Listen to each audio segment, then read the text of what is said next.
We don't normally review full classes, but when we do, it'll cost you.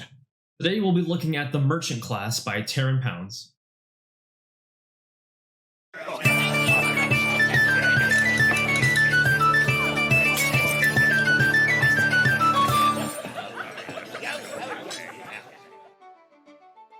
Welcome to the Homebrew Crew. I'm Tony, this is Sean, and today we are reviewing our very first full class. Yes, typically we've reviewed races and subclasses, but today we're going to be looking at a fully fledged full class, the Merchant class, and hopefully we'll do some more in the future too. Now, this is by a guy named Indestructoboy, fan of ours, but also he has a YouTube channel, which we will put in the description down below if you guys want to check him out. But this is an awesome class. Yeah, so the Merchant is basically a new kind of spellcaster that utilizes money in a very interesting way to help support the party and manipulate their spellcasting. Now, we're going to go through some of the meat of this class. There are several subclasses to this, but we're just going to kind of focus on the main class features, and even a few of those we're just going to kind of cherry pick. Yes, and if you really do want to know more about this, we do encourage you to actually pick up the class. It's really, really cool. You can go to the link down below and actually pick it up for yourself. There's a lot of great stuff in it. Now let's get into this one. Yes. This class itself is very specifically a support class. Yeah, a lot of the features that you're going to be seeing here are either going to help buff yourself and also mainly buff the party. And there's a lot of really neat technical ways that this class does it by using gold. Now we're going to start with our first thing here, and that is the portable storefront. Yes, the portable storefront is kind of like your basic main thing about the class itself. You basically get to pick any container. It could be like a backpack or something that's going to basically hold all this stuff you have. And it basically is going to act as kind of this magical pit where you can pull out a certain list of items, at first being mundane common items. But the cool thing is that this backpack or whatever you have is only going to weigh about 10 pounds. Right. Now, in order to actually have an item in the backpack, it has to actually be able to fit in that backpack. So you're not going to put a 10-foot pole in a backpack. Hopefully not. Or you're nothing that's going to be more than what the backpack can hold, like carrying around like portable rams or anything at first. Right, exactly. But this thing becomes your source for pulling out items. So you do it as a bonus action with that. You can reach into there and pull out one of these items and hand it off to somebody and use it. Yeah, now there are a lot of caveats with this to kind of help balance the class itself. You are limited to that certain list, and let's say that you have a crowbar on the list and you end up pulling it out. Unless you actually put that crowbar back in good condition, replace it, or pay the gold, you can't actually just go ahead and get the crowbar back, and you can't change your items until everything's been restocked. Right. It makes the class very dependent on gold value on things, which is really great. It actually puts a nice little balance on the class when you think about it. Yeah, it kind of helps make sure that you're not just like unlimitedly pulling out all this stuff for the sake of the Mary Poppins. Right, exactly. But you also get another ability. You get spell casting. Yeah, of course. At this level, but then this comes with exchangeable casting and component subsidizing. Yeah, so exchange casting is actually really interesting. Basically, one of the first things this lets you do is that you can take one of your own merchant spell slots and actually transfer that to another class of the same level. Right. So your friend's out of spell slots. You go, I can sell you one. Right, exactly. But you're also able to split your spell slots. So if you have a 3rd level spell slot and you need a couple of 1st level spell slots, you can turn it into 3 1st level spell slots. Which is really interesting. It kind of goes back into the thing where this merchant is not only trading, but it's kind of doing this thing of exchanging and making everything balanced. So it's a really neat little feature. And the second thing that you do get is in the components side. So you can basically use a reaction.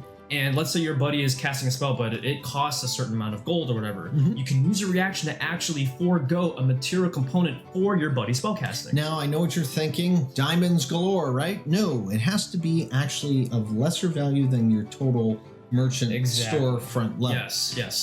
So this prevents any like super expensive spell casting like for free, basically. Right. But it is a cool feature with them.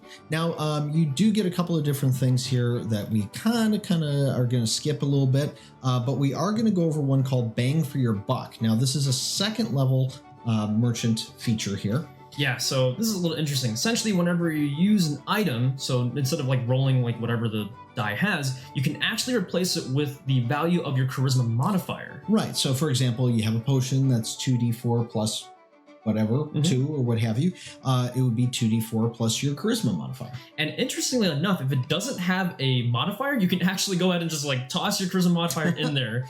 It is a really cool feature with that. Yeah. I really like that. Now, you do get Urbane Appraiser as well at that level, but this is basically anytime you're appraising something, you get advantage on it. And double proficiency skill on. Okay, so our next one here, at 3rd level, you get to pick your merchant guild. Yeah, and there are 6 different ones that you can pick from, and to kind of help prevent us from not sitting here forever, we do encourage you to, again, pick it up, see for yourself, but the subclasses in here are really, really cool, and there's a lot of different ones. I did want to mention there is a card-based one with the Gambler. Yeah, and finally, a card-based class that is not weird and overpowered. It's actually very structured, so definitely, guys, check this one out. Exactly.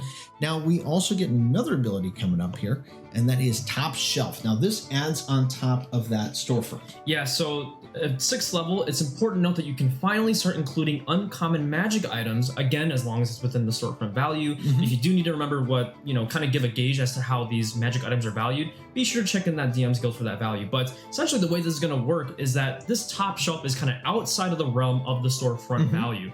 You can actually put up to items that is equal to your charisma modifier to actually not even include them in the value or anything. And the nice thing is, even if they're not restocked or you don't pay the gold, it actually kind of goes around that modification. You can actually get around that. Right, and it's a great way of having, it's like, okay, you guys have probably done this. You know that there's bottom shelf ramen. And then there's the top shelf ramen. Good stuff. The good stuff. That's exactly what this is. This is like, okay, here's the good stuff. It's available there. And as you level up in this class, the rarity of those items that you can have on that shelf get better.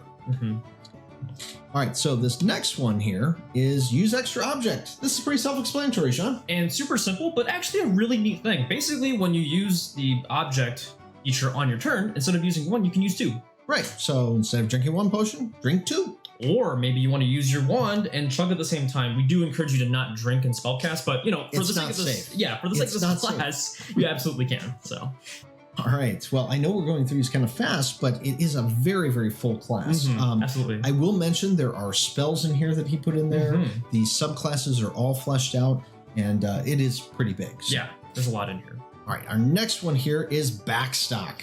Yeah, backstock is basically when, that customer that asks you, are you sure you're out of stock? And you actually go to the back and maybe it's there. Do you have this in a medium? Well, we can definitely check. So with backstock, you actually roll on a D100 and you actually are going to see if you can hopefully pull that item. Now, the cool thing is you can actually go outside of that storefront value list and you actually have a chance to pull that out. Who knows? Maybe that potion of healing fell underneath the desk somewhere. Yeah, like, oh, hey, look, we missed that in inventory, But the cool thing to note is that it is based off of your current merchant level. So thankfully, you can't just go out and pull out a random magic item. This is going to be limited to probably maybe a rope or a bucket, but it's kind of neat that you can actually go outside the list in case of a super emergency or something. Only if the bucket's on your list. Well, no, it doesn't have to be on your list. It's a bucket list. No, never mind. Okay, sorry, I couldn't help myself. Next, we've actually got here, use magic device. Now, this is one that I like, but Sean was not crazy about. Now, personally, I don't have every single magic item memorized. So definitely look through your magic item list and your campaign. But this is essentially going to eliminate the class, race, requirement on using magic items for the merchant. Right. For example, if your merchant wants to use a Holy Avenger, by this level, you can. You don't have to be a paladin. Yeah, exactly. It's kind of a cool thing. Next one here, we're almost done. I know there's a lot packed in here, but I guarantee you these are worth it. I should mention also you get insider trading. We'll get into that for a second. But at 18th level, you get on the house. Yeah, so basically you get a special 5th level spell slot that can only be used for exchangeable casting or component subsidizing. It cannot be used to actually cast the spell itself. Right, so you can either hand this 5th level spell slot off to your wizard who has expended all his spell slots, as wizards normally do, or you can divide this up or any of those things. But it's only used for those things. Yeah, it's important to note that this is a half caster, so that 5th level spell slot is the highest spell slot that class has. So it's still actually really nice to have that spell slot just for that feature, because you're probably going to be using that feature a lot anyways. Right. So now, just to get into the last two in here before we get to our 20th level ability method, I did want to kind of mention some of these things. The first thing here being that we actually have that insider trading, which basically cuts your costs in half. And then you actually have your 20th level ability coming up too. Yes. And that one here is Business Tycoon. Yeah, now Business Tycoon is pretty interesting. Basically, when you roll for initiative, you can actually instantly restock your items with an action right there. Right. So it's pretty simple with that. Just and all of a sudden you have all your stock. You're ready for combat. Yeah, exactly. Wow, we actually got through that in about 10 minutes. Yes, but that being said, there is a ton of stuff packed into this PDF here. Again, that is the Merchant class by Terran Pounds, otherwise known as Indestructoboy. And we do highly encourage you to actually pick this up. It's only going to be $5 to getting the whole class, 6 subclasses, new spells, new feats.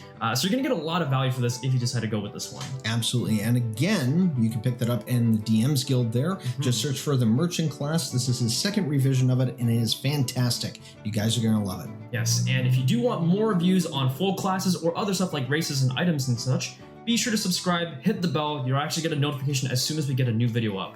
And remember, the best campaigns are always the ones that are homebrewed. So until next time, keep brewing.